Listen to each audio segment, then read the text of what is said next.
Ok, vamos a terminar el libro viendo brevemente Romanos 15, 14 a 16, 27, que es la conclusión formal del libro, de la carta, y es una conclusión larga. Y es aquí donde Pablo explica sus planes de viaje en cuanto a la iglesia en Roma y todo. Y recuerdan que vimos en la introducción de la clase que parte de su plan es preparar a los romanos para su visita. Entonces, pues tiene sentido que explica todo eso después o al final de la carta, después de decir todo lo que quiere decir para resolver el problema. Entonces no vamos a tomar mucho tiempo con esta sección. En la introducción, de hecho, tomamos el tiempo para leer cuidadosamente este capítulo 14 o 15 y ya. Entonces vamos a simplemente para ver el flujo lógico de las tres, pues de los dos capítulos, vamos a repasarlo. ¿Ok? Entonces, conclusión, 15, 14 a 16, 27. La misión de Pablo y sus planes de viaje es punto 1. La misión de Pablo y sus planes de viaje. 15, 14 al 27. Pablo empieza en versículo, inciso 1, la franqueza de Pablo en la carta. Reconoce Pablo que les ha hablado directamente, francamente. Entonces él quiere comentar sobre eso, pero quiere que sepan que su franqueza no indica o no implica una falta de respeto, que él realmente reconoce que ellos son cristianos ya maduros, etc. ¿Alguien que lea, por favor, 14 al 16? Por mi parte, hermanos míos, estoy seguro de que ustedes mismos rebosan de bondad, abundan en conocimiento y están capacitados para instruirse unos a otros. Sin embargo, les he escrito con mucha franqueza sobre algunos asuntos, como para refrescarles la memoria. Okay. Entonces, en un sentido, el libro de Romanos, la carta de Romanos, fue escrito para recordarles cosas que ya sabían. Okay. Entonces, el Evangelio y sus puntos más importantes y sus implicaciones, obviamente eran cosas que una iglesia ya bien establecida entendió, pero muchas veces nos olvidamos de las cosas que importan más. Y eso nos es un buen recordatorio, ¿verdad? Como predicadores, maestros, a veces pensamos, pues, son los puntos básicos del Evangelio. Podemos presuponerlos o pensar que ya sabemos eso, pero tenemos que siempre estar recordándonos de esos puntos importantes, lo que es el Evangelio. Ok, inciso 2, el llamado y ministerio sacerdotal de Pablo. Okay, entonces otra vez Pablo aquí les recuerda de su papel como el apóstol de Dios y explica su papel en términos del sacerdocio del Antiguo Testamento. Okay, ¿alguien que lea 15b a 16? Me he atrevido a hacerlo por causa de la gracia que Dios me dio para ser ministro de Cristo Jesús a los gentiles. Yo tengo el deber sacerdotal de proclamar el Evangelio de Dios a fin de que los gentiles lleguen a ser una ofrenda aceptable a Dios, santificada por el Espíritu Santo. Okay, entonces está usando una metáfora, ¿verdad? ¿Qué es la metáfora y qué es lo que comunica?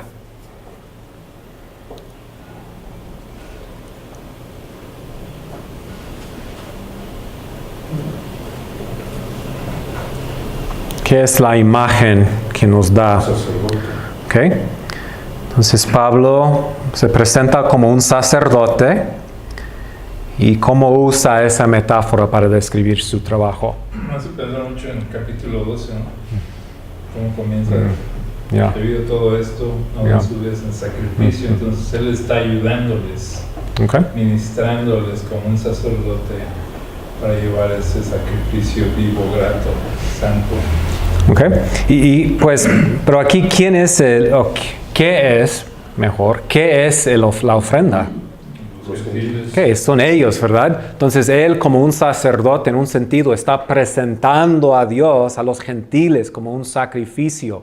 O sea, entonces eso no es algo crudo, o sea, no es el punto que él va a matarlos o algo así, obviamente, ¿verdad? El punto es que es una ofrenda agradable a Dios. Y esa idea tiene un trasfondo del Antiguo Testamento que voy a notar en un momento. Entonces el ministerio de Pablo es algo que Dios le había dado, no algo que él mismo había escogido, es algo que Dios le dio, recordándoles de esa posición. Como un sacerdote que trae ofrendas a Dios, Pablo está presentando a los gentiles a Dios como una ofrenda. Y esto es el cumplimiento de las promesas del Antiguo Testamento. Es una imagen que viene de hecho de Isaías 66.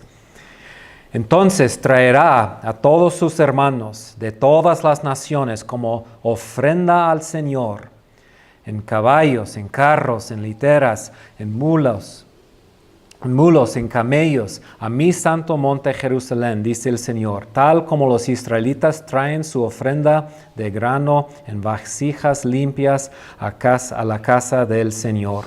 Entonces el Antiguo Testamento Isaías vio ese tiempo en que vendría de las naciones esas personas, y Pablo entonces parece que está incluyendo aquí a los gentiles en eso. ¿Okay? Ahora, Pablo nos comunica un poquito aquí acerca de su filosofía de misión, de su misión, su ministerio pasado y su filosofía. ¿Okay?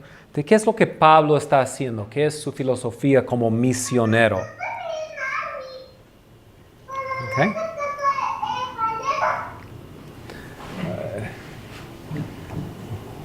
Okay. ¿Alguien que lea por favor 17 al 22? Por tanto, mi servicio a Dios es para mí motivo de orgullo en Cristo Jesús. No me atreveré a hablar de nada sino de lo que Cristo ha hecho por medio de mí para que los gentiles lleguen a obedecer a Dios.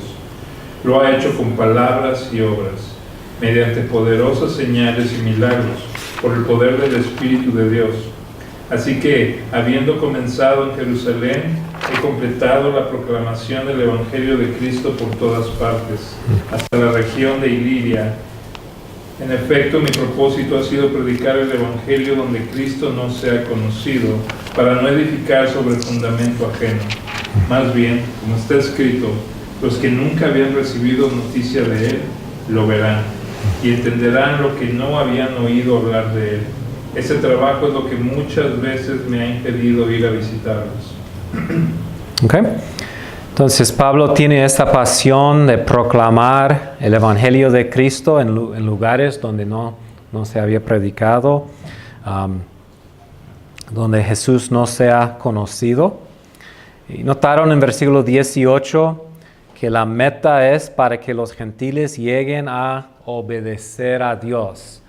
Esa es la idea que vimos en la introducción y en la conclusión del libro, los últimos versículos y los primeros versículos del libro, la obediencia a la fe, ¿verdad? Entonces esa es la gran meta, la sumisión de los gentiles al señorío de Jesucristo.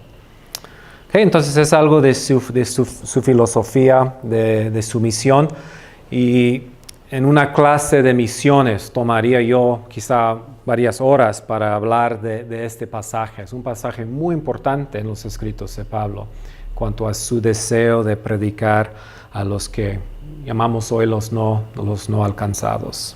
Okay. Inciso 4, sus planes futuros. Ya sabemos que es ir ¿a dónde?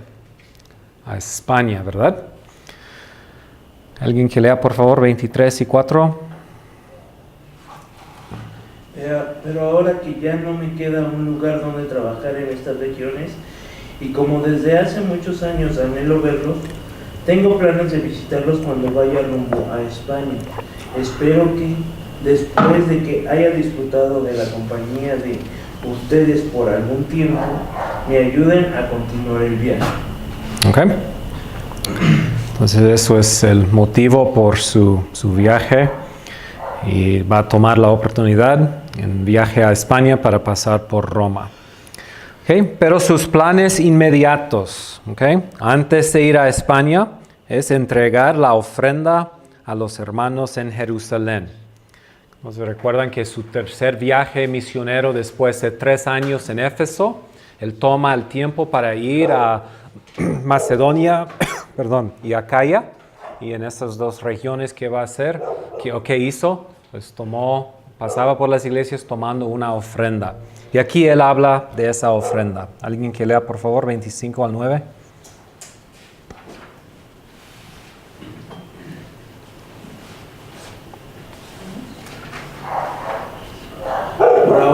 Por ahora voy a Jerusalén para llevar ayuda a los hermanos, ya que Macedonia y Acaya tuvieron a bien hacer una colecta para los hermanos pobres de Jerusalén. Lo hicieron de buena voluntad, aunque en realidad era su obligación hacerlo, porque si los gentiles han participado de las bendiciones espirituales de los judíos, están en deuda con ellos para servirles con las bendiciones materiales. Así que, una vez que yo haya cumplido esta tarea y entregado en sus manos este fruto, saldré para España y de paso los visitaré a ustedes. Sé que cuando los visite, iré con la abundante bendición de Cristo. Ok.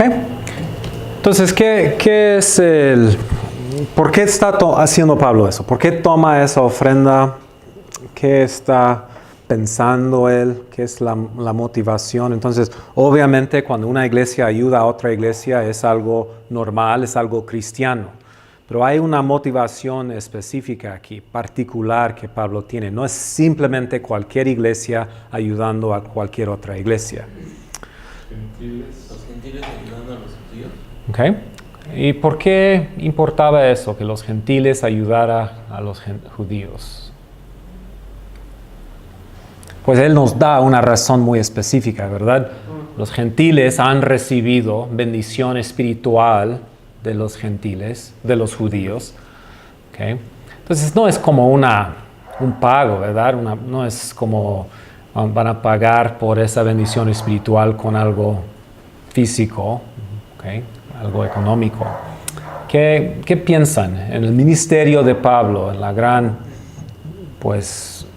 perspectiva de su ministerio? ¿Qué es lo que Pablo está cumpliendo con eso?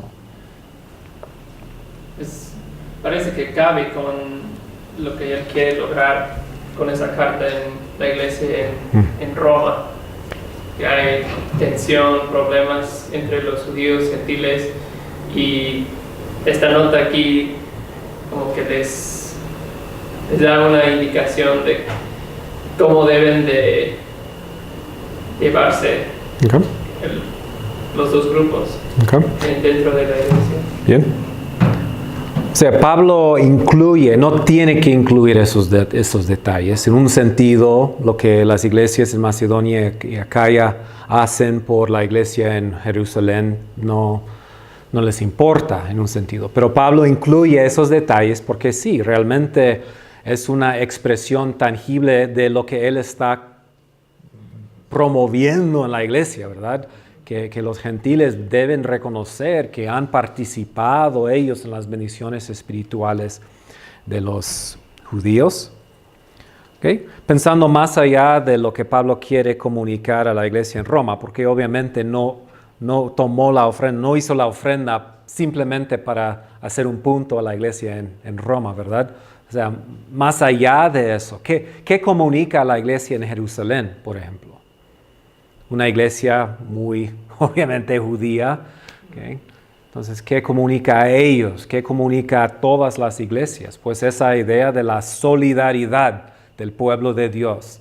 Pablo argumenta en capítulo 11 que hay un solo olivo. ¿Okay? Dios no ha sembrado 2 olivos, no existen 2 pueblos de Dios. Son parte del mismo pueblo de Dios participando en las mismas raíces. Entonces, esa ofrenda, yo creo que en el ministerio de Pablo era algo súper importante. O sea, su tercer viaje, la segunda parte de su tercer viaje misionero se dedicaba a eso. Primera de Corintios, Segunda de Corintios, los 2 menciona cómo Pablo quería tomar esa ofrenda y los llamó a participar en esa ofrenda. Era una ilustración grande de Pablo, de lo que Dios ha logrado como dice en Efesios 2, ha quitado el muro, ¿verdad?, de separación y los ha unido en un nuevo hombre, ¿okay? Los dos grupos. Entonces la ofrenda ayuda con eso. ¿Ok? ¿Otro comentario, pregunta?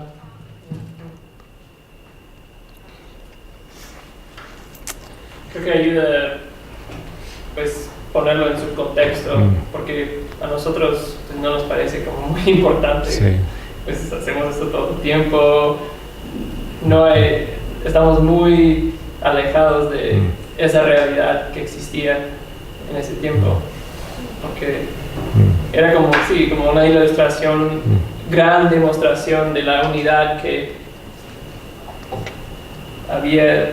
se había logrado por medio de Cristo entre los dos.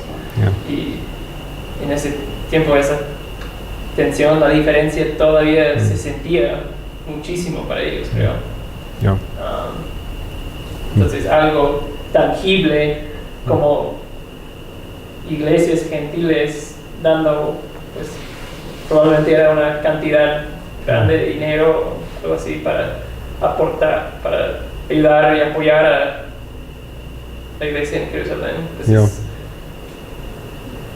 algo que sí, creo que representaba mucho para Entonces, piensa, ¿dónde está Pablo cuando escribe esta carta? ¿Recuerdan? En Corinto, que está en Acaya. Entonces, no solamente toma el tiempo para pasar por Macedonia y Acaya levantando la ofrenda. Hubiera podido salir de Macedonia, de Acaya, ir directamente a Roma, que está más o menos cerca, relativamente pensando dónde está Jerusalén, y luego ir a España. Él toma el tiempo, o sea, estamos hablando de meses y meses y meses, de no solamente tomar la ofrenda, sino también llevar la ofrenda a Jerusalén. O sea, mucho trabajo, mucho tiempo, mucho riesgo. De hecho, sus planes se cambiaron, y él fue arrestado allí en Jerusalén, y todo cambió. Pero mi punto es que para él no era un paso de poca importancia, es algo muy, muy importante para él. Y demuestra su amor no solamente para las iglesias gentiles y para los no alcanzados, sino también para la iglesia en Jerusalén. Él, en su ministerio público, en sus viajes misioneros, tomó mucho tiempo para volver a las ciudades, a las iglesias que ya había sembrado, demostrando que él le interesaban las iglesias, no solamente los no alcanzados, pero su tiempo para ministrar muy personalmente a la iglesia en Jerusalén realmente es remarcable y es un paso importante en su ministerio. Termina capítulo 15 con una petición de oración. Entonces Pablo los está llamando a participar, a entrar en su ministerio. Les ruego, hermanos, por nuestro Señor Jesucristo y por el amor del Espíritu, que se unan conmigo en esta lucha y que oren a Dios por mí. Pídanle que me libra de caer en manos de los incrédulos que están en Judea. O sea, él ya sabe que hay esa posibilidad, ¿verdad? Y que los hermanos de Jerusalén reciban bien la ayuda que les llevo. También hay otro riesgo, que es la iglesia rechaza. Entonces él sabe que es un asunto muy delicado. De este modo, por la voluntad de Dios, llegaré a ustedes con alegría y podré descansar entre ustedes por algún tiempo. El Dios de paz sea con todos ustedes. Amén. Muy interesante este párrafo, o sea, pidiendo que ellos oren. Es otra vez una forma de demostrar una solidaridad entre él y ellos. Él quiere que ellos lo apoyen en su ministerio a España. Entonces, desde este momento está pidiéndoles que ellos participen en su ministerio.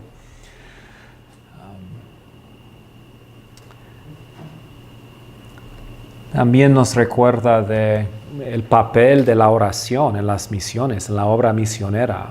He usado este pasaje para hablar con mis iglesias en los Estados Unidos. Y digo, mira, aún el gran apóstol Pablo reconoce que si será librado de las manos de los incrédulos, si los creyentes recibirán su ministerio, si se cumplirán sus planes, ¿okay? Será por Dios. O sea, yo como misionero necesito tu ayuda.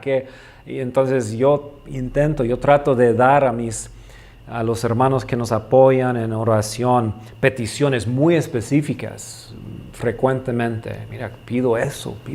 ¿Por qué? Porque sé que si voy a tener éxito en mi ministerio será por las oraciones del pueblo de Dios en parte.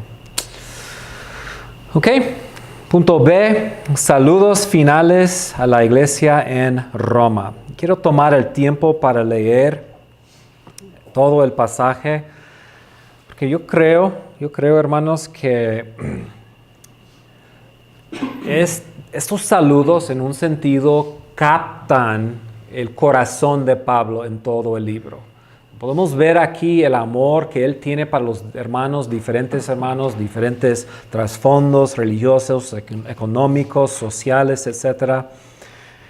Entonces vamos a tomar el tiempo para leer el pasaje y dejar que el pathos, la emoción de lo que Pablo quiere comunicar nos impacte. ¿Okay? Alguien que pueda leer, vamos a decir, versículos 1 al 12, y luego alguien que lea 13 al 23. Les recomiendo a nuestra hermana Febe, diaconisa de la iglesia de Cencreas. Les pido que la reciban dignamente en el Señor, como conviene hacerlo entre hermanos en la fe. Préstenle toda la ayuda que necesite, porque ella ha ayudado a muchas personas, entre las que me encuentro yo. Saluden a Priscila y a Aquila, mis compañeros de trabajo en Cristo Jesús. Por salvarme la vida, ellos arriesgaron la suya. Tanto yo como todas las iglesias de los gentiles les estamos agradecidos. Saluden igualmente a la iglesia que se reúne en la casa de ellos. Saluden a mi querido hermano Epeneto, el primer convertido a Cristo en la provincia de Asia. Saluden a María, que tanto ha trabajado por ustedes. Saluden a Andrónico y a Junias, mis parientes y compañeros de cárcel, destacados entre los apóstoles y convertidos a Cristo antes que yo. Saluden a Amplias, mi querido hermano del Señor. Saluden a Urbano, nuestro compañero de trabajo en Cristo, y a mi querido hermano Estaquis. Saluden a Apeles, que ha dado tantas pruebas de su fe en Cristo. Saluden a los de la familia de Aristóbulo. Saluden a Herodión, mi pariente. Saluden a los de la familia de Narciso, fieles en el Señor. Saluden a Trifena y a Trifosa, las cuales se esfuerzan trabajando por el Señor. Saluden a mi querida hermana Pérsida, que ha trabajado muchísimo en el Señor.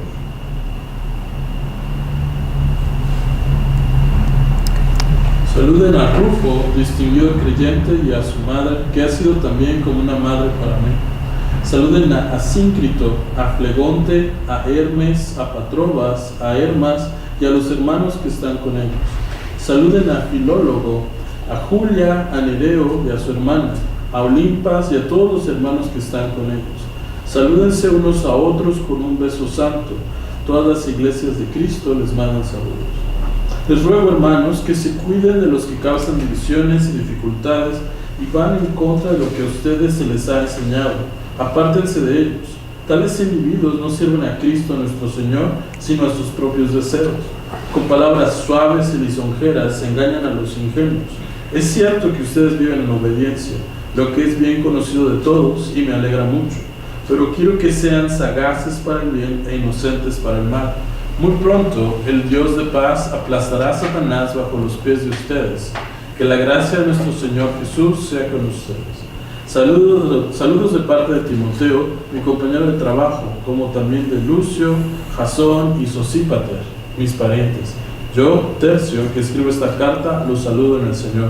Saludos de parte de Gallo, de cuya hospitalidad disfrutamos yo y toda la iglesia de este lugar. También les mandamos saludos Erasto, que es el tesorero de la ciudad, y nuestro hermano Juan. Ok, muy bien. Entonces, número 1, Pablo saluda a varios hermanos. Entonces, aunque Pablo nunca había visitado a Roma, demuestra su cariño verdadero y amor profundo por ellos. En sus viajes, Pablo había conocido a varios hermanos de Roma y así puede saludarlos. Yo creo que sus saludos cariñosos ejemplifican el amor que cada creyente debe tener por todos sus hermanos en Cristo. ¿Notaron ese cariño? O sea, no simplemente dice, salúdales, o sea, con beso santo. O sea, hay obviamente sobreabundante amor de Pablo por ellos. Okay, los nombres en el mundo antiguo reflejaban el estado social y el origen étnico de la gente. Los 26 nombres en el saludo indican la diversidad de la comunidad cristiana en Roma. Incluyen a hombres y mujeres, judíos y gentiles, gente de las clases sociales más altas y los esclavos. La diversidad de la comunidad es remarcable. Y eso es algo en una sociedad donde los niveles de cultura hacen divisiones entre todos. La unidad que trae el Evangelio realmente es increíble y Pablo quiere que esos saludos reflejan eso, el poder transformador que hemos visto, ¿verdad? El poder transformador del Evangelio. El Evangelio crea una nueva comunidad de personas, ¿okay? No divididas por sus niveles sociales, ¿okay? Es una comunidad multicultural, ¿okay? De las dos etnias, de diferentes esferas del mundo antiguo. ¿Okay? Entonces, una iglesia multicultural de una forma única glorifica a Dios. Es algo muy, muy bonito ver eso. Entonces, nosotros a veces nos acercamos a las personas que son más como nosotros y me gusta cómo el Evangelio hace posible que gente de trasfondos y formas de pensar muy diferentes se pueden unir en el Evangelio. También notan que parece que la iglesia en Roma consistía de varias iglesias en casa. A veces dice saluda a Aquila y Priscila y los que están en su casa. ¿Okay? Entonces no rentaron el Coliseo okay, para la iglesia los domingos, ¿verdad? Su saludo entonces da testimonio al poder transformador del Evangelio, no solamente en las vidas individuales, sino también corporativamente en la comunidad de fe, la iglesia que es el nuevo pueblo de Dios. Okay. ¿Algún comentario o observación de esa sección que acabamos de leer? A mí me sorprende y quizás es algo muy superficial, pero si Pablo lo estaba diciendo como de acá, ¿no? O sea, sin tenerlo escrito en ningún lado, como eso refleja también su amor, ¿no? O sea, tantos nombres, ¿no? O sea, y decirlos no por nombre, aquí tal, y se acuerda exactamente de quién, ¿no? Entonces, creo que también ahí se ve el amor, de cierta forma, ¿no? Me lo dice, y a tal persona, ¿no? Y a la señora que me ayudó esa vez, que no me acuerdo cómo se llama, ¿no? O sea, por nombre, ¿no? A cada quien, ¿no? Y eso para mí es admirable, ¿no? Que a veces, ahora con el teléfono, ¿no? Dices, ¿cómo se llama? ¿Quién sabe? O sea, eso sí cuando estaba yo leyendo, digo, wow, ¿cómo se acordaba de tantos nombres, no? Sí. Entonces, y algo de cada persona. Sí, detalles. Compañero de cárcel, su compañero de trabajo, su pruebas. Y los ve como familia, o sea, pariente, ¿verdad? La mamá de Rufo también era como mamá para mí, o sea, había convivido con ellos y los amaba tanto, ¿verdad? Muy buen punto. ¿Okay? ¿Notaron versículo 20, esa frase? Muy pronto el Dios de paz aplastará a Satanás bajo ¿qué? Los pies de ustedes. Qué raro eso. ¿Qué piensan? Aquí es una ilustración de cómo la teología bíblica nos ayuda a interpretar una frase, ¿verdad? Entonces, obviamente, eso nos recuerda de qué. Génesis 3:15, ¿verdad? Donde sabemos que la simiente de la mujer va a aplastar la cabeza de la serpiente. Entonces, obviamente eso se refiere a Cristo, pero ¿quién más se incluye en la simiente de la mujer? Es nosotros, la iglesia. Entonces, lo que Dios está haciendo en nosotros es parte de ese avance del reino de Dios contra el reino de las tinieblas. Y la victoria de Jesucristo es nuestra victoria. Nosotros participamos en eso. ¿Okay? Entonces, es una imagen muy bonita, o sea, para pensar y meditar en eso. Que la victoria de Dios sobre el gran enemigo no es simplemente por medio de Jesucristo. Nosotros participamos en eso. ¿Ok? Como el cuerpo de Cristo, ¿no? Es el cuerpo de Cristo, exactamente. Yeah. Muy bien. Ok, número 2, Pablo les advierte contra los que causan divisiones en la iglesia. Y ya leímos esos versículos, pero tiene palabras muy fuertes para ellos. Parece que hay personas ahí en las iglesias en Roma que están quizá promoviendo la desunidad, el conflicto entre los hermanos. Y Pablo tiene palabras muy, muy fuertes contra ellos. Ok, y termina con una bendición. La bendición final resume su tesis acerca del mensaje que él predica en ese libro. Okay, y aquel que es poderoso para afirmarlos conforme a mi evangelio, en la predicación de Jesucristo según la revelación del misterio que ha sido mantenido en secreto durante los siglos sin fin, pero que ahora ha sido manifestado por las escrituras de los profetas conforme al mandamiento del Dios eterno, se ha dado a conocer a todas las naciones. Pantata ethne, todas las naciones. Es la misma frase que tenemos en Mateo 28, ¿verdad? Y ser discípulos de todas las naciones. Pantata ethne, ¿okay? Todas las naciones. Para guiarlas a la obediencia de la fe, al único y sabio Dios por medio de Jesucristo, sea la gloria para siempre. Amén. Okay.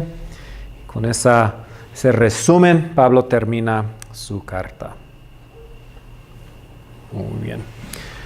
Si quieren, pueden ir a la introducción donde vimos los paralelos entre estos versículos y lo que tenemos es página 14 de nuestro libro.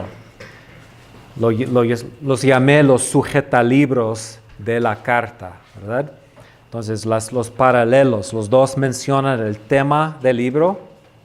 Lo dice apartado para mi evangelio en capítulo 1, capítulo 16, mi evangelio, el enfoque acerca de su Hijo, la predicación de Jesucristo, fuente, las profetas en las Escrituras, la meta, la obediencia de la fe, obediencia a la fe, entre quién, todos los gentiles, todas las naciones, por amor de su nombre, a Él sea la gloria. Entonces, el resultado es la gloria de Dios.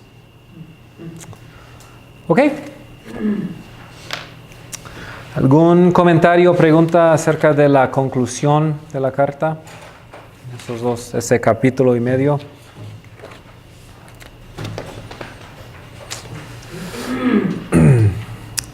Ok, entonces lo que quiero hacer para terminar la clase, y no solamente la clase de hoy, sino toda la clase, es hacer un repaso de la estructura y el gran flujo lógico de la carta, pensando especialmente en el trabajo, el proyecto de la serie de predicación expositiva. Entonces lo que hice hoy hice una lista de los pasajes, de las secciones del libro, y lo que quiero hacer es repasarlos brevemente. Y básicamente yo creo que si uno va a hacer una serie de predicación expositiva sobre el libro de Romanos, esas son las divisiones más grandes posibles. O sea, me sería muy difícil, por ejemplo, pensar en un sermón que cubre, por ejemplo, todo de capítulos 6 y 7. ¿Okay? O aquí predicar todo de capítulo 1. O sea, el contenido de 1.17 y 1.18 al 32 es tan diferente, es una nueva sección. Entonces, ¿cuántas secciones son? 1, 2, 3, 4, 5, 6, 5, 6, 7, 8, 9, 10, 11, 12, 13, 14, 15. ¿Okay? Entonces, yo les pedí que hiciera una serie de por lo menos 20 sermones. Entonces, tendría que ser más específico que eso. Y eso no va a ser difícil. ¿Okay? Entonces, empieza con la introducción, 1 al 17. Y esa sección, y no sé si quieren seguir con sus bosquejos o con sus libros, pero yo dividí esa sección en dos partes, 1 al 7, luego 8 al 17, 8 al 15, luego 16 y 17 se pueden apartar o separar como la expresión de lo que es el tema del libro, el Evangelio. ¿Okay? Entonces uno podría dividir eso en dos partes. ¿Okay? Entonces sería 1 al 7 y 8 al 17. O 3 si quieres predicar un sermón sobre 16 y 17 como el tema. Entonces 1 al 7 es más la introducción muy normal de Pablo, ¿okay? Donde él expresa el mensaje que él quiere predicar. Y 8 al 15 es donde Pablo habla de su deseo de visitarlos. No he podido visitarles, quiero visitarles, quiero cumplir eso, quiero tener una cosecha entre ustedes, quiero impartirles un don espiritual. Entonces fácilmente uno podría predicar 2 sermones o también 3 si quieren separar 16 y 17 y hacer un sermón sobre lo que es el tema del libro. ¿Okay? ¿Algún pensamiento ahí o opinión en la introducción?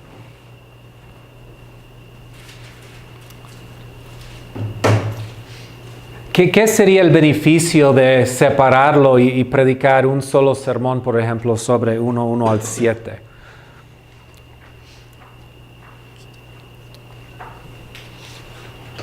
Pues el beneficio, bueno, del 1 al 7 nada más te enfocas en una sola cosa. Por ejemplo, ¿qué es lo que está diciendo Pablo del 1 al 7? Se está dando a conocer. ¿Por qué? ¿Quién es Pablo? ¿Por qué se está dando a conocer? Y la sacas, y ahí lo desglosas todo. Ok, bien.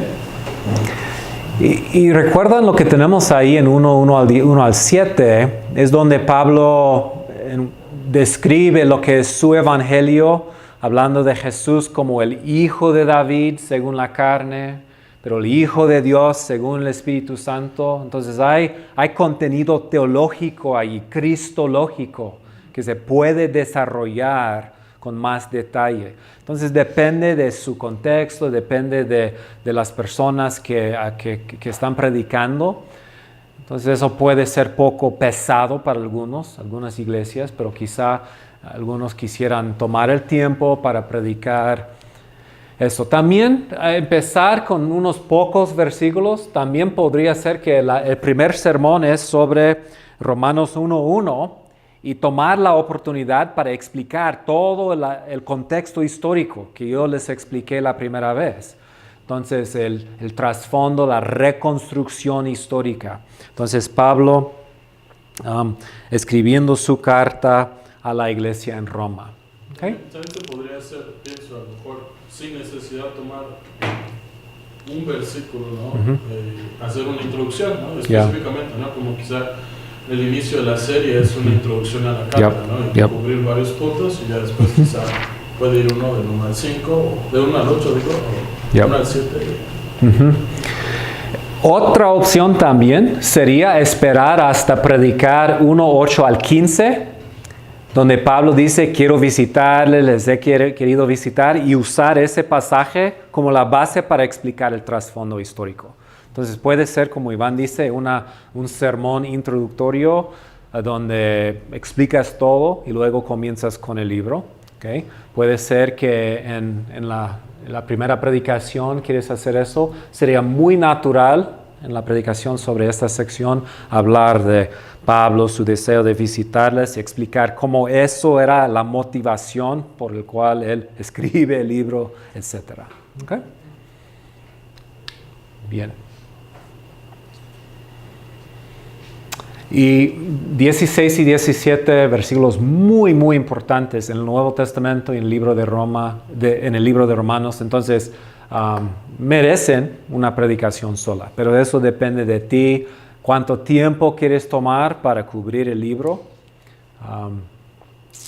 Hay beneficio en no predicar secciones muy cortas, ¿okay? Porque uno puede en una serie perder el bosque por enfocarse tanto en los árboles. Entonces, para evitar eso en una serie así, es importante o en cada sermón o en cada 2 o 3 sermones recordar a las personas por qué está escribiendo la carta.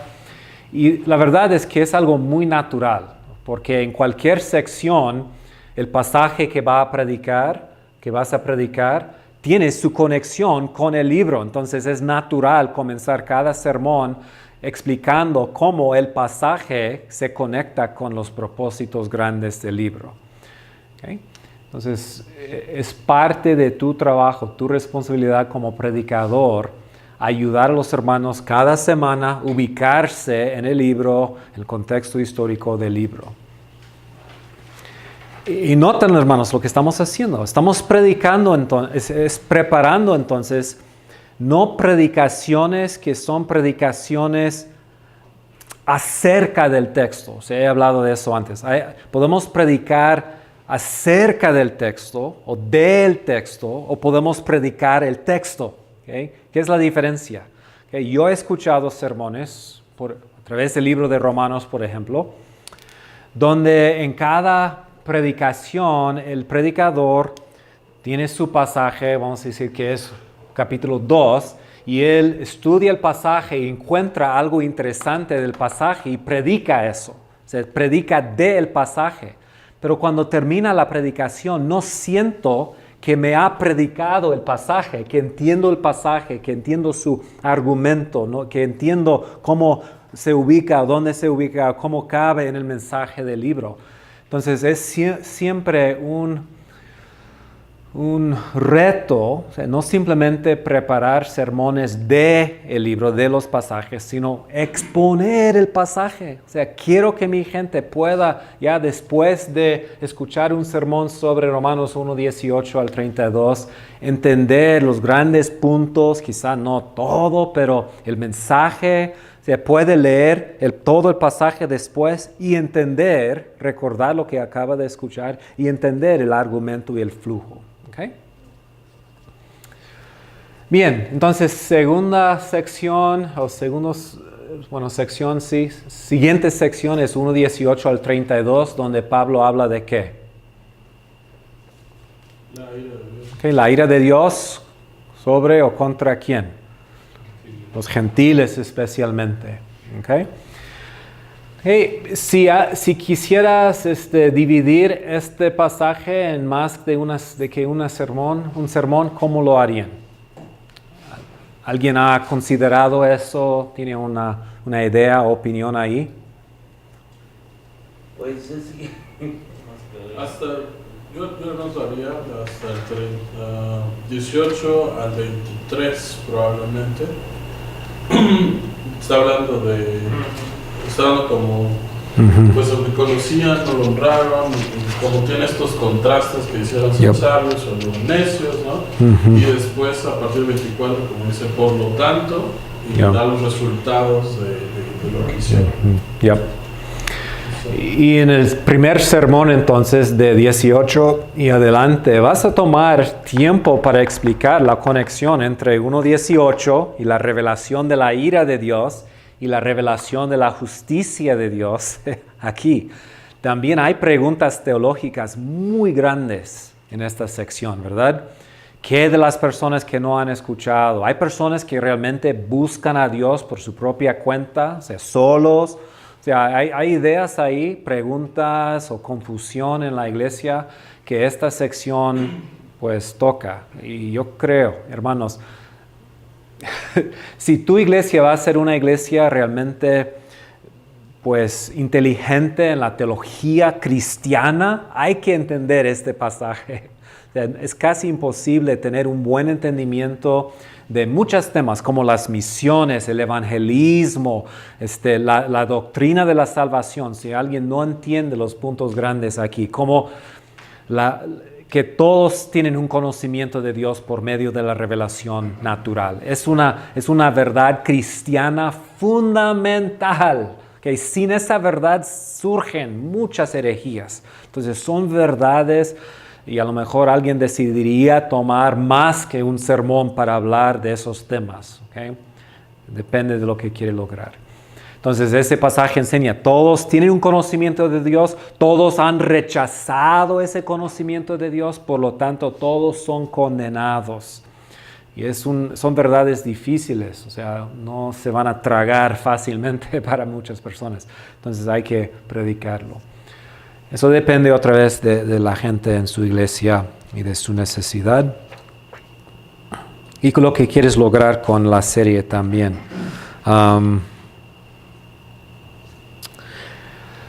La segunda parte aquí estaba pensando, es uno de los pasajes claves sobre el homosexualismo.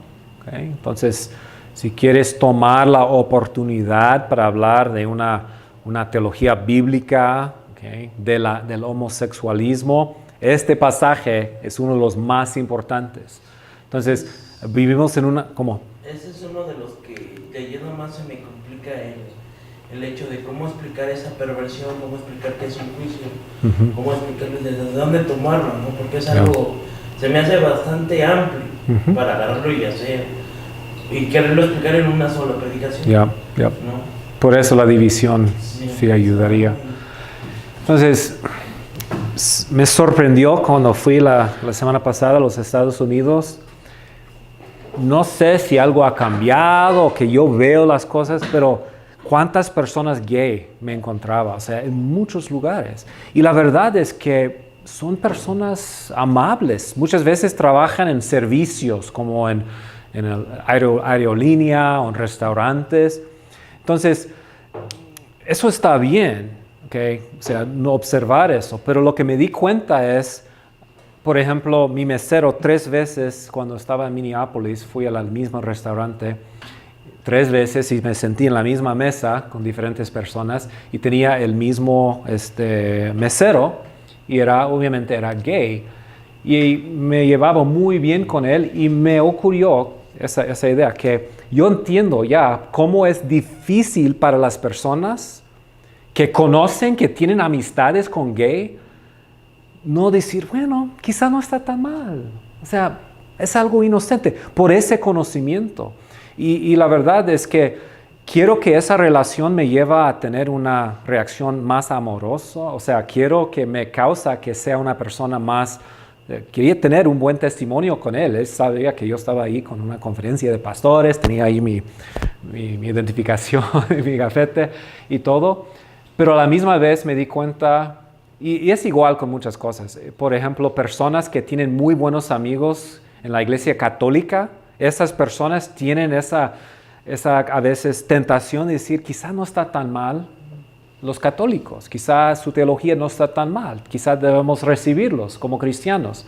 Y es igual como... Entonces, un pasaje como Romanos 1 me ayuda a ubicarme y recordar, ok, puedo tener amistades, debo ser amoroso por un lado, pero por el otro lado tengo que recordar ¿Qué es pecado? ¿Qué está mal? ¿Qué es lo que Dios dice acerca de ese pecado? ¿Ok? Entonces, hermanos, si no tomamos el tiempo para hacer eso, no estamos educando a nuestra gente y también tomando la oportunidad para preguntar a la gente y cómo debemos tratar con pecadores, adúlteros o homosexuales, sea lo que sea su pecado. ¿Okay? También quizá atacar malas ideas, malas actitudes, ¿okay? en la iglesia. Eso, mira, me conflictúa porque así como mi cuñado, bueno, el hermano de Gris, es homosexual y está casado y a mí me conflictúa demasiado el punto, ¿no? De ver su comportamiento, de ver lo que hace y todo eso. Entonces, y, o sea, sobre Gris se va mucho a, no, que tú por qué eres esto, que tú por qué eres cristiana, yo soy una aberración, y la última vez yo sí le iba a contestar, pero dije, cálmate, no te corresponde. Y, o sea, sí me conflictúa mucho, ¿no? Y veo esa parte de mi esposa que igual, o sea, pelea mucho con el punto de que ama a su hermano, pero cuando estamos estudiando la Biblia, que nos ponemos a estudiar lo que nos enseña, o sea, le pega mucho ese punto de saber que él está mal. Y decir, ¿cómo le dices que es un juicio, que Dios, que él rechazó a Dios, que él ha rechazado totalmente a Dios y que él prefirió, o sea, a él, ¿no? Sobre todas las cosas. Yeah. Entonces, sí conflictúa mucho, ¿no? Esa parte que decías, hasta dónde te llevas bien, los aceptas, o sea, como sea, pero hasta qué punto, o sea, no puedo, se me conflictúa el decir, hasta ese punto de decir, sabes que no, estás mal. Yeah. Okay. Y no quiero que nos quedemos aquí, pero no es diferente con cualquier otra clase de pecado. O sea, tengo personas en mi familia que están viviendo abiertamente en otro pecado entonces me es difícil con ellos, llevarme bien con ellos, a pesar y a la misma vez dejarlos saber que yo veo eso como pecado. Entonces, en un sentido, tenemos que tratar con ese asunto con todos. Pero, entonces, no sé qué van a hacer ustedes con su serie, pero ya hay que pensar en esas cosas. ¿Ok? Siguiente sección, 2.1 al 3.8. ¿Por qué pongo todo esto en una sola sección? ¿Okay? Porque es aquí donde Pablo habla de la condenación y pecaminosidad de los judíos. Y eso sigue hasta 3.8. ¿Okay? Entonces, también es una sección larga. Yo creo que naturalmente se puede predicar en un solo sermón. No sería difícil predicarlo en un solo sermón. Pero también, ¿cómo se puede aplicar este pasaje en predicación en una iglesia evangélica? Porque no hay judíos ahí quizá. ¿Okay? ¿Pero qué? ¿Qué piensas, Daniel? Empieza la primera sección como tú que juzgas. Vamos a hablar de eso. Yeah. Pero no haces las cosas, ¿no? De las que están, Okay. supongo que debes de hacer. Entonces, creo que el legalismo que se da en la iglesia puede tocarse. Okay. Entonces, las personas en tu iglesia a lo mejor no se están apoyando en las dos cosas que se mencionan aquí, la ley y la circuncisión. Pero hay ritos religiosos por los cuales ellos se apoyan, a lo mejor sí. Entonces, en una cultura como en Oaxaca es muy fácil pensar en personas, aún cristianos, que quizá participan en rituales cristianas o en cosas, en actividades cristianas y piensan que por eso están bien. O sea, pienso en las personas que vienen a la iglesia, dan sus diezmos, vienen a todos los cultos, quizá tienen un ministerio y piensan que están bien simplemente porque participan en una cultura cristiana. Es el cristianismo cultural. Este pasaje es excelente para hablar de eso. ¿Okay? Igual los que piensan que por el bautismo son salvos. Okay. Es un ritual cristiano que se puede confundir con el cristianismo verdadero, ¿verdad? Entonces, y hermanos, eso ilustra cómo pastores, ¿okay? Tenemos que conocer a nuestra gente y predicar con ese conocimiento. O sea, si yo predicara este pasaje en mi iglesia en Tlalistá, quizás sería diferente si fuera yo pastor en la Ciudad de México o en Monterrey, ¿okay? En cuanto a la aplicación. ¿okay? No en cuanto a la exposición, la aplicación. Entonces, no sé cómo quieren dividirlo, ¿ok? Pero hay opciones ahí. Aquí lo dividí en párrafos, ¿okay? Entonces 1 al 5, 6 al 11, y ustedes pueden seguir como 12 al 16. Esos son los párrafos, entonces pueden decidir cuántos párrafos voy a predicar en cada sermón, ¿ok? Que es posible que en 2:25 al 29 quieren tomar donde Pablo habla de la verdadera circuncisión, que es la del corazón, que quieren tomar esa oportunidad para ampliar esa idea de la identidad judía. ¿Quiénes son los verdaderos judíos? ¿Okay? Entonces, si vives en un contexto donde hay muchos en tu comunidad o alrededor de la iglesia, personas que son judíos cristianos, que se fijan mucho en el judaísmo y en el renacimiento de la nación física de Israel, a lo mejor es un contexto donde uno debe tomar más tiempo en este pasaje. También capítulo 4 va a ser muy importante, donde Pablo usa citas de Génesis 15, Génesis 17 para hablar de la salvación e inclusión de los gentiles como judíos, hijos de Abraham. ¿Ok?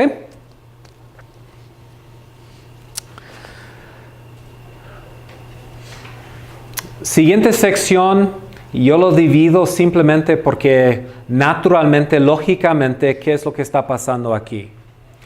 Condenación de los gentiles, condenación, pecaminosidad de los judíos, ¿y qué es el punto aquí? Que todos, ¿verdad? Todos son pecadores, todos son condenados. Y un pasaje, la verdad es que se predica muy bien antes de predicar este pasaje. Son las malas noticias. No hay nadie, ninguna, ¿cuántas veces dice en ese pasaje? Ninguna persona, nadie que hace lo bueno, ¿verdad? Entonces, a ver.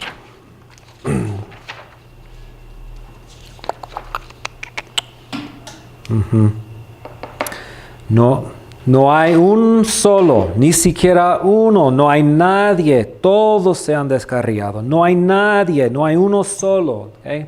Entonces, una muy buena oportunidad para predicar las malas noticias allí, y eso te prepara para 3:21 al 31. 21 al 26 es una división natural allí. Esos 6 versículos es el pasaje que dije es la expresión más densa del Evangelio en el Nuevo Testamento. Entonces a lo mejor van a querer enfocarse en un sermón en esta sección.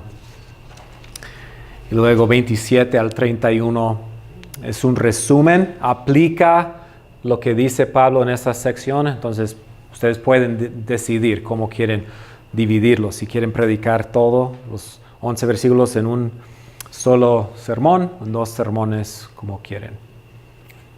¿Hay algún comentario hasta el momento?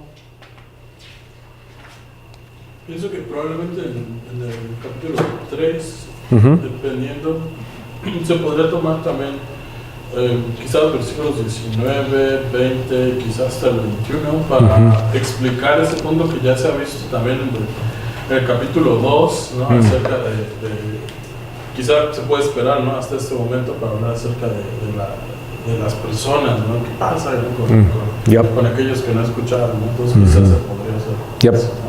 Sí. Y también aquí, o sea, en 21 al 26 habla de propiciación, de cómo Dios pasó por alto en los tiempos. O sea, es otra vez muy densa la descripción del Evangelio. Entonces, es posible que quieren tomar el tiempo, quizá dividirlo en 2 pasajes. Y, por ejemplo, dice ahí que se ha revelado la justicia de Dios, que no viene por la ley, pero fue revelado por los profetas. Entonces, quizá es una oportunidad para regresar al Antiguo Testamento y hacer un tour del Antiguo Testamento para decir, ¿dónde es que el Antiguo Testamento habla de esa justicia de Dios? Y tomar el tiempo para hacer una teología bíblica de la justicia de Dios en el Antiguo Testamento, el Evangelio en el Antiguo Testamento. ¿Okay? Entonces hay diferentes maneras de dividir los pasajes. Luego capítulo 4, 1 a 25, es un pasaje largo y se puede dividir en por lo menos 2 secciones, o no quiero decir por lo menos, porque se puede predicar como un solo sermón. Pero ahí no recuerdo dónde está la división, a ver si lo tengo en el libro. Creo que es 17 al 25, 18 al 25, donde Pablo explica la naturaleza de la fe verdadera, que cree a pesar de no poder ver, contra toda la evidencia. Entonces es posible predicar la primera sección como quiénes son los hijos de Abraham, cómo es que Abraham fue salvo por la fe y nosotros que somos salvos por la fe participamos en las bendiciones. Luego segundo sermón, 17 al 25, sería como la naturaleza de la fe verdadera. ¿Qué es la fe salvadora? Ok, segunda sección del libro, 5 al 8. 5, 1 al 21. ¿Cómo se dividiría este capítulo para predicarlo? Creo que sería difícil predicar un solo sermón sobre todo eso y hacerle justicia, porque pues, por lo menos yo veo las 2 ediciones como más grandes, ¿no? Con el 5 del 1 al 12, que está hablando de nosotros en Adán y en Cristo, ¿no? Y la comparativa esta, y luego el resultado, ¿no? Sí. Sería del 12 a... Sí, 1 al 11 sería 12 hasta el 21. 12 al 21. Ajá. Sí, eso sería división muy natural. Ajá, con el Bible Gateway, quitándole headings. Okay. Lo puse en su Sí. Entonces, este pasaje se debe predicar como un solo sermón, probablemente, en mi opinión, porque es muy completo el argumento, repite su argumento varias veces. O sea, en Adán, en Cristo, en Adán, en Cristo, en Adán, en Cristo, en Adán, en Cristo. Esta sección se puede dividir, ¿okay? Como en 2 partes, pero depende otra vez en cuánto tiempo quieres tomar y la serie, etc. ¿Okay? ¿Un otro pensamiento en capítulo 5? ¿Una idea, opinión? Pues ahí quizá se podría tomar a lo mejor 2 sermones para hacer 1 al 11, ¿no? Y explicar, porque también tiene un buen peso teológico el explicar en Adán, ¿no? O sea, estamos en Adán, ¿no? Y quizá tomar otro sermón para hablar acerca ahora en Cristo, ¿no? Entonces, quizás se podrían hacer cosas, ¿no? Sí puede. Y el tema de en Cristo, o sea, podrías tomar un sermón simplemente notando cómo dice en Cristo y luego decir, ok, en el Nuevo Testamento, ¿a qué se refiere en Cristo? Y predicar un sermón sobre la unión con Cristo, que es un tema teológico muy, muy importante en el libro, en el Nuevo Testamento, en Pablo, etc. ¿Ok? ¿Algo más ahí? Capítulo 5.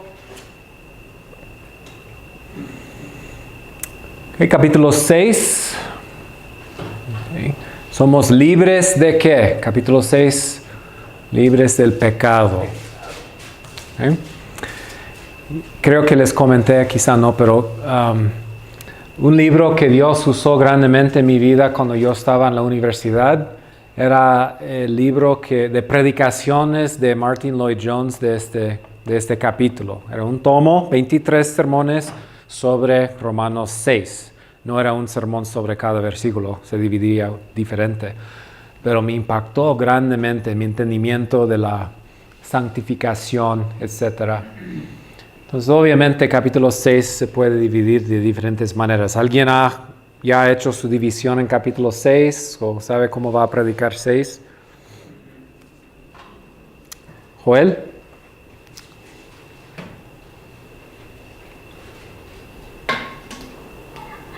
Bien, lo puse en 2 partes, Okay. de 1 al 14 y 15 al 3. Ok, muy bien. ¿Y cómo vas a llamar? ¿Qué vas a llamar las dos secciones o las dos predicaciones? ¿Recuerdas? No llevo tan lejos aún. Está bien. Ok. Sí. Hay mucho material muy importante en este capítulo, entonces yo me puedo ver predicando varios sermones ahí, es como teología de santificación, la idea de nuestra unión con Cristo en su bautismo, en su resurrección. O sea, los primeros versículos podría ser un solo sermón, ¿verdad? Entonces, los grandes temas de la santificación. ¿Okay? ¿Qué significa ser esclavos a la justicia? Ahora esclavos a Dios. ¿Okay? Desarrollando los argumentos de ese capítulo. Entonces, Joel dijo versículos 14 y 15, ¿verdad? Como la división ahí.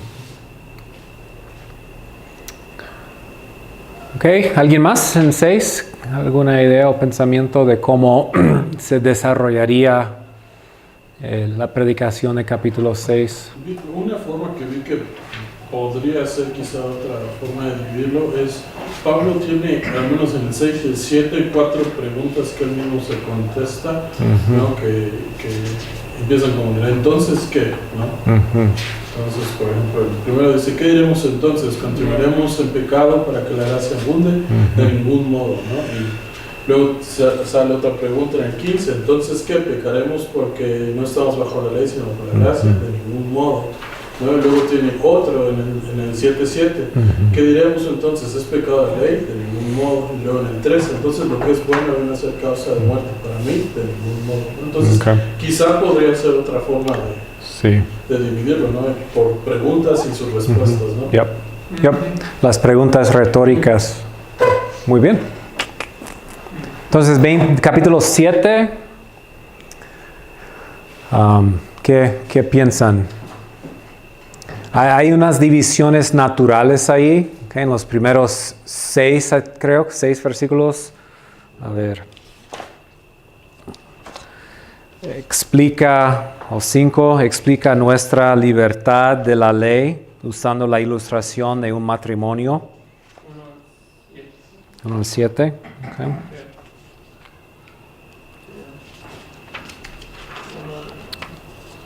1 al 6, ¿no? 1 al 6, 1 al 6. Y luego en 7 al 25, ahí tenemos dos preguntas. ¿Qué es pecado la ley? Okay, la respuesta es no. Si la ley es buena, ¿cómo pudo ser causa de pecado? Entonces uno podría predicar hasta 1 al 6. Está muriendo. Casi no escribe. Bueno, 1 al 6, y luego 7 al 12, y luego 13 al 25. Eso sería posible. También muy naturalmente se podría predicar como un solo sermón. O sea, entonces eso no sería malo y solamente depende de cómo quiere desarrollarlo.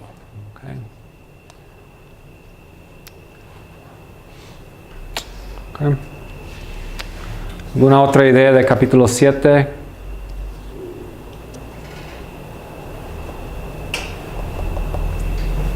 Ok, capítulo 8. El gran capítulo, Romanos 8. Muchos han llamado Romanos 8 el capítulo más grande de la Biblia, más importante de la Biblia. Es un capítulo hermoso. Okay. Entonces, la relación entre el pecado y el Espíritu Santo, los primeros versículos. Okay. Puede ser 1 al 17, o si quieres dividir 1 al 17 en dos partes, eso sería no muy difícil.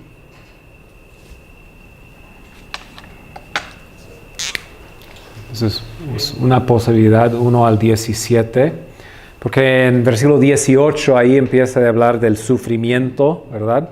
Entonces, 1, 18, y podría seguir hasta versículo 30, ¿okay? Y luego hacer 31 al 39, o podría ir hasta 27 y luego predicar 28 al 30.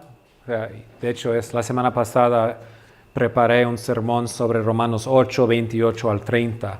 Es todas las cosas para los que aman a Dios les ayuda bien. Entonces, fácilmente 3, 4, 5, fácilmente sermones en Romanos 8. ¿Okay? La primera parte, muy importante, siguiendo con el tema de la santificación, cómo el Espíritu Santo funciona o trabaja en nosotros para ayudarnos a superar el pecado y la carne. ¿Okay? Una sección muy importante. Esta sección muy importante, el cristiano y el sufrimiento. Excelente oportunidad para predicar una teología del sufrimiento. Para los creyentes, ahí es donde Pablo habla de cómo toda la creación gime, ¿okay? ¿Debido a qué? Bueno, la maldición, estamos bajo una maldición, Dios nos sometió, sujetó a eso y estamos esperando nuestra redención. Entonces, ver el sufrimiento de esta vida de una perspectiva bíblica, súper importante. Y es una muy buena oportunidad para hacer eso. También, otra vez, 2 sermones fácilmente aquí, 18 al 27 y luego 28 al 30. Se puede hacer.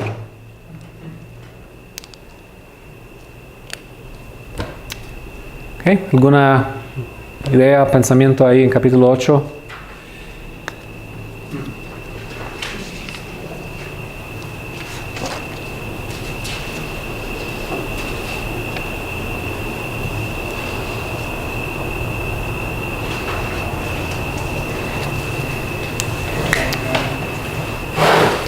Eso se puede dividir en 1 al 13, luego 14 al 17. Ahí es donde dice que el Espíritu Santo clama Abba, Padre, nuestra adopción espiritual. Entonces podría uno predicar un sermón sobre eso.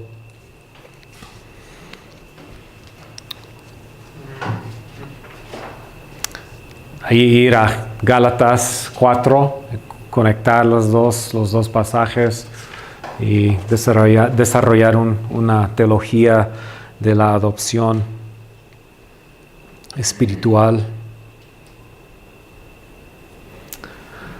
Ok, nada más aquí en 8.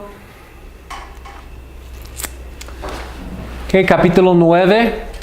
Recuerdan que en 9, 10 y 11 Pablo nos da 4 respuestas, 4 argumentos, respuestas a la pregunta: ¿ha rechazado Dios a su pueblo? ¿O han fallado las promesas de Dios? Y nos da 4 respuestas. La primera está aquí: Dios no ha elegido a todos los judíos. Aquí los judíos mismos no han creído. 11, 1 al 10 hay un remanente salvo por la gracia. Luego 11, 11 al 36 es el último argumento. Hay una salvación futura para los judíos. Entonces podría ser 4 sermones en esta sección de 9 al 11, 1 al 10 y 11 al 36. Eso fácilmente se puede dividir en 2 partes. Esto fácilmente, más que una parte, muchos pasajes, argumentos muy importantes en esta sección. ¿Cómo es la fe? La importancia de predicar. ¿Cómo pueden oír si no hay predicador? ¿Cómo puede predicar si no se ha enviado? Si confiesas con tu boca que Cristo es el Señor, serás salvo. 10:4, Jesús es el fin de la ley. Un versículo importante teológicamente. Obviamente aquí ¿Okay? Si quieres meterte en el gran debate, bueno, hay que predicar ese pasaje. Si lo predicas fielmente, creo que vas a evitar muchos problemas y cerrar muchas bocas. Perdón, no debo decir eso. Perdón. Entonces, ustedes conocen a tu gente. Entonces, a lo mejor será importante ir muy despacio, muy cuidadosamente en varios sermones por este pasaje. Hace 15, 20 años escuché las predicaciones de John Piper por este capítulo y son, no sé cuántos, 10, 15 sermones. Me ayudaron mucho en mi teología. Y él escribió un libro, es su libro más académico que ha escrito John Piper, sobre Romanos 1, 9:1 al 29, creo, 27 o 24. Entonces es un libro de exposición muy cuidadosa. Okay. ¿Qué piensan de esta sección? ¿Ya tienen divisiones ahí o algo pensado? No. Creo que también se podría hacer así, como casos especiales, igual, ¿no? Tomar, por ejemplo, 14 al 18 para hablar del tema específico, ¿no? Acerca de, bueno, realmente hay injusticia en Dios, ¿no? Y luego tomar otra vez, ¿no? El 19 hasta el 22 para hablar acerca, otra vez como tema especial, ¿no? De, bueno, ¿por qué entonces todavía Dios ¿por qué no? Entonces, como depende, ¿no? Pero probablemente esos dos podrían tomar aparte y desarrollarlos más grandemente, ¿no?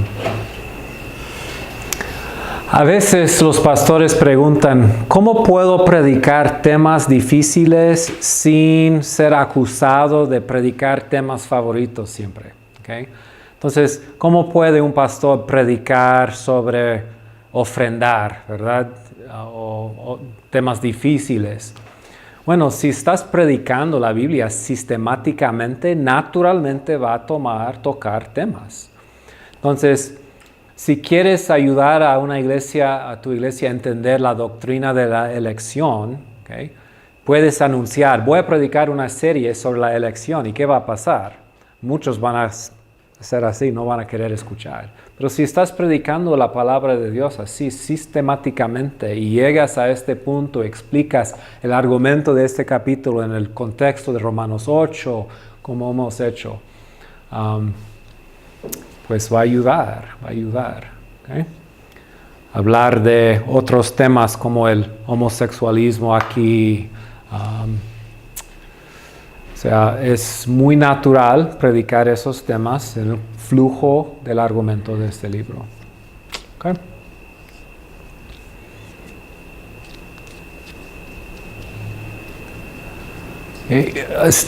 Si están en un contexto muy dispensacionalista, por ejemplo, ¿okay? La predicación, este capítulo puede ser muy útil para ayudar a las personas a entender que no existen dos pueblos de Dios, que el futuro para la nación de Israel no es un futuro nacional político, sino es un futuro espiritual junto con el pueblo de Dios, la iglesia, los gentiles. Entonces, predicar este capítulo sistemáticamente puede quitar las objeciones que alguien tendría a un sistema de teología no tan dispensacionalista. ¿Okay? Una exposición cuidadosa, versículo por versículo, pasaje por pasaje, ayuda mucho. Ok, la última sección son divisiones naturales. Recuerdan que 14:1 al 15:13 es el tema de la pregunta de cómo los hermanos con opiniones diferentes se deben llevar juntos. Estos dos capítulos fácilmente se dividen muy naturalmente en diferentes secciones. ¿Okay? Entonces, por ejemplo, 13:1, no recuerdo cuál versículo, pero es su enseñanza sobre las autoridades. O sea, entonces, especialmente en México, en Oaxaca especialmente, hay que predicar ese pasaje cuidadosamente. ¿Okay? Está bien, juntarte con grupos que hacen sus manifestaciones políticas, a veces violentas, entonces pasajes importantes. El uso de dones espirituales en capítulo 12, muy importante, cómo se expresa el amor, muy importante. 1 y 2, ¿verdad? Fácilmente un solo sermón. Sobre qué es la vida cristiana, qué significa seguir a Cristo. Entonces es presentar tu vida como sacrificio vivo a Dios. Entonces puede ser así, 1 y 2, y luego 3 y adelante. Entonces, yo creo fácilmente 12 se dividiría en 3 sermones. 13 en 2 sermones fácilmente, con su enseñanza sobre las autoridades civiles, 1 al 7 y 8 a 14. El amor es el cumplimiento de la ley.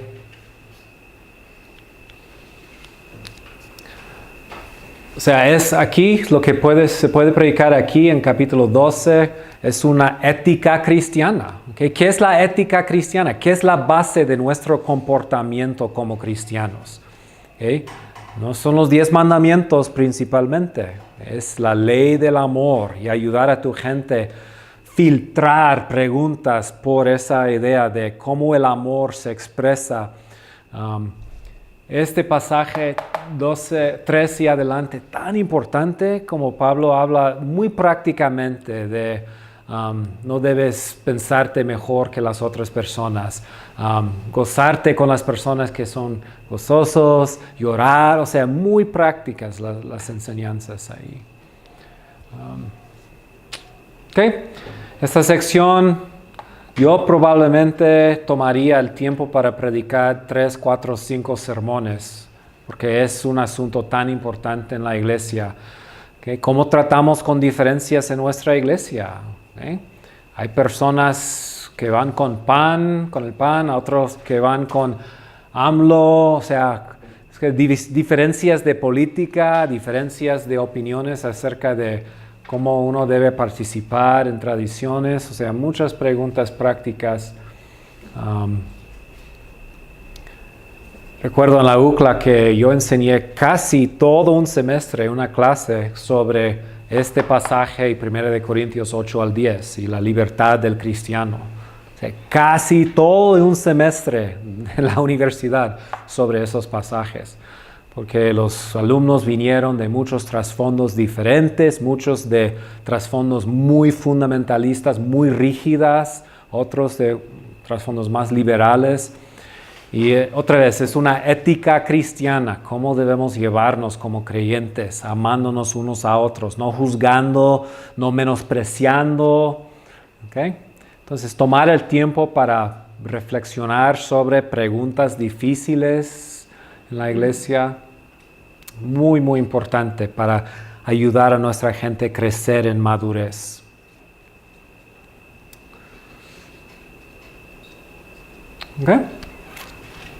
¿Pensamientos o opiniones sobre uno de esos pasajes?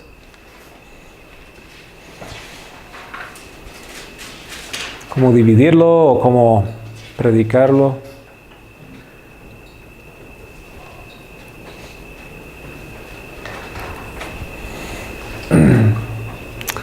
Ajá. Sí. Yo esta sección la tengo en 3 partes. Okay. 14 es del 1 al 12. ¿1 a qué? Del 3 al 12. 12, ok.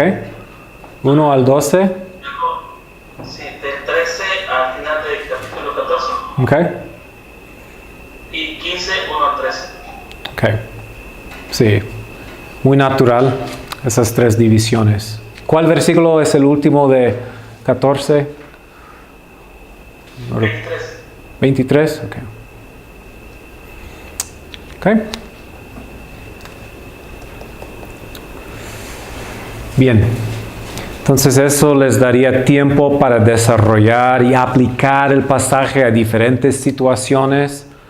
Probablemente no hay pleitos sobre comer de verduras. ¿Okay? Pero quizá hay diferencias de opiniones sobre cómo debemos observar el domingo.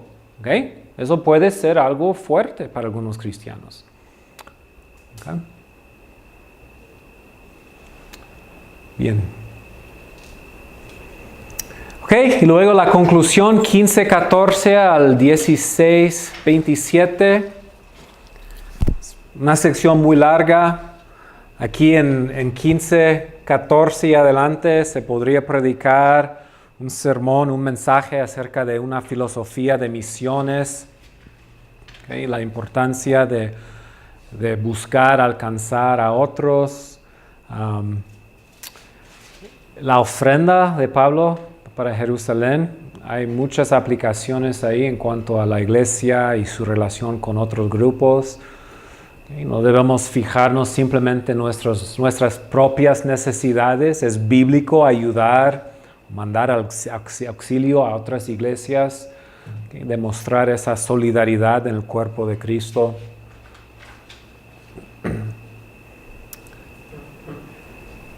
En mi iglesia en Carolina, donde mi pastor predicó una serie de 5 años sobre Romanos, yo recuerdo muy bien su predicación sobre capítulo 16. Predicó, pasó por cada nombre y habló un poco de ellos, del significado del nombre en la cultura, y fue algo muy bonito, me impactó. O sea, recuerdo eso y recuerdo bien sus predicaciones sobre capítulo 6, porque yo estaba muy impactado por ese capítulo, pero eso sería algo muy bonito, tomar el tiempo para estudiar ese pasaje y predicarlo. ¿Cómo se expresa el amor? ¿Okay? El cariño de que Pablo habla. ¿Ok? Entonces, no sé, hay muchas maneras de dividir esa sección, dependiendo de qué quieres enfatizar, etc.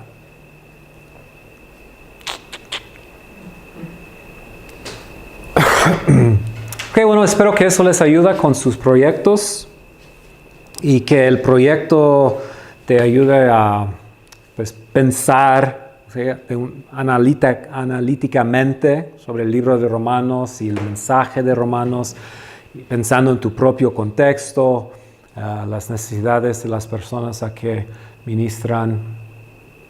Okay. Y hermanos, recuerdan que nuestro deseo con la exposición bíblica, un deseo es pensar los pensamientos de Dios después de Él. Y me encanta esa frase, pensar los pensamientos de Dios después de Él. Entonces Pablo toca muchos temas. Y si nosotros hemos tomado el tiempo para estudiar cuidadosamente, seguir el flujo lógico, ¿qué estamos haciendo?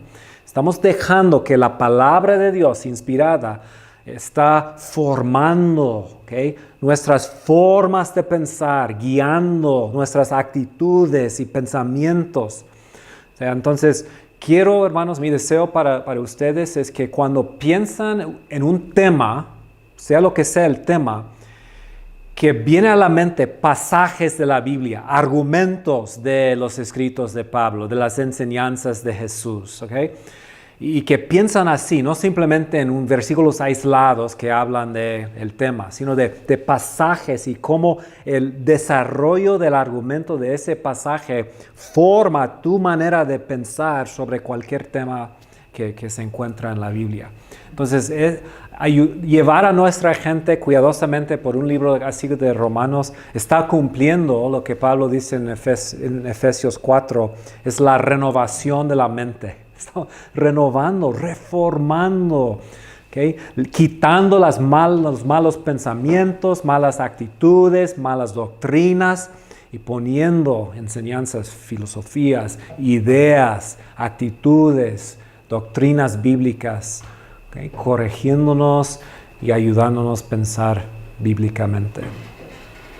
¿Okay? Y hermanos, 20 años de predicar así, o sea, no solamente sobre Romanos, sino sobre libros de la Biblia, ¿okay?, va a resultar en una iglesia, en una congregación bien cimentada, bien fundada en la palabra de Dios. La transformación será remarcable, pero es un proyecto de largo plazo, ¿verdad? Entonces voy a dedicarme a la predicación fiel de la palabra de Dios, la exposición fiel. Okay. Nuestra consejería, no solamente nuestra predicación, nuestra consejería debe funcionar así. No debemos simplemente dar a las personas pasajes aislados o versículos aislados. Es decir, si tienes problemas con tu matrimonio, memorices esos 10 versículos aislados. No, llévalos a 1 Corintios, capítulo 7, donde habla del matrimonio, o sea, pasajes así. Efesios 5, cómo Jesús amó a su novia, a la iglesia, así debemos nosotros, pensando bíblicamente, dejando que los mismos argumentos de la Biblia formen nuestra consejería. Okay. Bien, ¿otro comentario o pregunta en cuanto al proyecto? Si no, vamos a terminar.